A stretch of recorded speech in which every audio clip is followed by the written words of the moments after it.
Miletus, a bustling port city in Ionia, was the birthplace of a philosopher the world remembers as a thinker. Yet few know, Thales was also a traveler.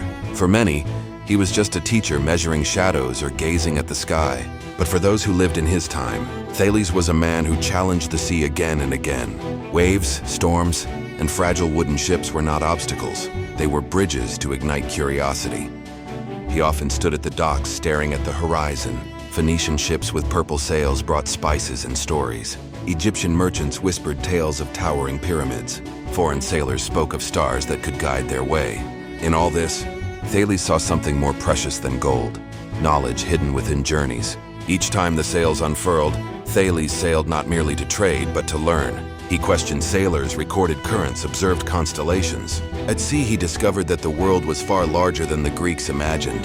He absorbed Egyptian knowledge of measurement and geometry, heard Phoenician tales of navigation, and even news from Persia with its vast roads. Perhaps Thales never called himself an explorer, yet his footprints across the seas made him more than a philosopher.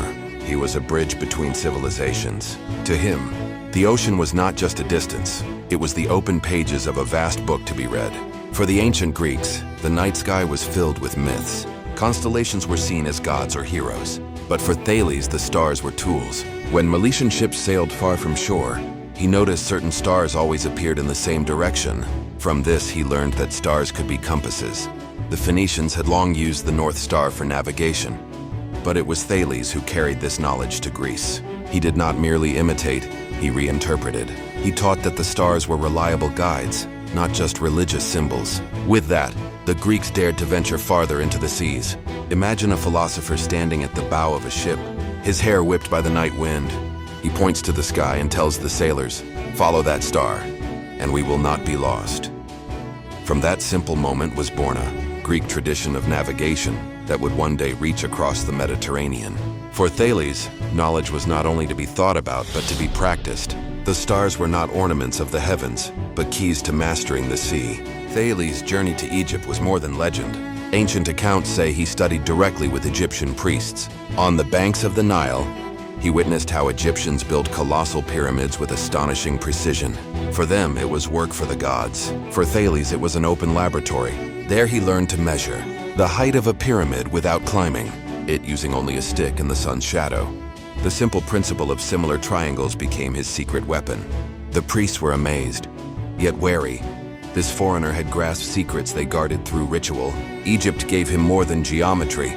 He saw how the Nile's floods forced people to develop strict systems of measurement. From this, he realized that natural phenomena could be predicted by law, not merely by prayer. Thales returned to Greece carrying this knowledge, but for the Egyptian priests, his departure was a warning. Their secrets were now carried beyond their borders, all because of one foreigner who dared to ask. The Phoenicians were legendary seafarers, sailing across the Mediterranean, perhaps even to the Atlantic. From them, Thales learned secrets not written on papyrus, the secrets of the sea. Thales did not hesitate to sit with sailors on a ship's deck. He listened to how they read the winds, recognized currents, even sensed the sea's vibrations to foresee storms. He saw that the Phoenicians used stars not for prayer, but for survival. For Thales, these experiences were invaluable. He absorbed them and expressed them in the language of logic. He bridged Phoenician practical traditions with Greek analytical methods. The result, navigation knowledge that endured for millennia. Without the Phoenicians, Greece might never have dared to sail so far. Without Thales, Phoenician wisdom might have remained a guarded tradition. From this union arose a new maritime civilization. Thales also had contact with Persia, the great power of the East. Though Persia was famed for its armies, it had another side, long royal roads linking great cities. From his encounters with Persia, Thales saw that knowledge could spread rapidly when networks existed. He heard of Persia's orderly administration, its water management, even its calendar. These strengthened his belief that the world was governed by laws that could be understood, not merely by the will of gods. Thales may never have been a Persian official, but he carried home a great idea. Knowledge flourishes when nations exchange it. Persia proved that power could rest not only on swords, but also on systems and learning. For Thales, books were not the main source of wisdom.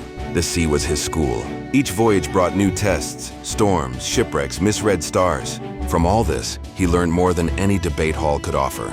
He realized that daring to cross the sea was a way to train the mind. The sea demanded precision. One wrong reading of the stars, and the ship was doomed. From such discipline arose his philosophy of a cosmos ruled by order. The sea taught him that the world was not chaos but patterned. Waves, currents, winds, each could be studied. This became the foundation of his natural philosophy, making Thales the father of science. To the people of Miletus, Thales was just an olive oil merchant. Yet behind that, he recorded everything he saw. At the market, he traded goods, but at the harbor, he traded knowledge. Many thought he was simply clever at business. They did not realize the profits he earned from olive oil funded his voyages and research. He was not merely a trader, but a seeker of truth. In the ancient world, merchants ranked below kings and priests. But Thales reversed that view. It was through trade routes that great ideas spread. Thales knew no single nation could hold all knowledge. Egypt had geometry, Phoenicia the sea, Persia its systems, Greece its philosophy. He wove them together. Through his journeys, he became a thread stitching fragments of knowledge into a whole. He absorbed from many cultures, then forged new ideas. From this emerged science as a universal legacy, not the possession of any one nation. Thales' path proves civilization grows through exchange, not isolation. History never recorded all of Thales' travels. Did he reach the Black Sea? Did he set foot in Phoenicia? Did he sail Mesopotamian rivers? No one knows for sure. But that is the mystery. Thales seemed to leave only faint traces. He is remembered as a philosopher, not an explorer. Yet without journeys, how could he have gathered so much foreign wisdom? Legend and fact intertwine. What is clear? Thales was no mere thinker in a closed room. He was a wanderer who tested boundaries. His greatest legacy was not only theorems or eclipse predictions. His legacy was the courage to explore. He showed that knowledge is born from daring to cross borders. From a small harbor to great kingdoms. From Egypt he brought geometry. From Phoenicia, navigation. From Persia, the concept of systems.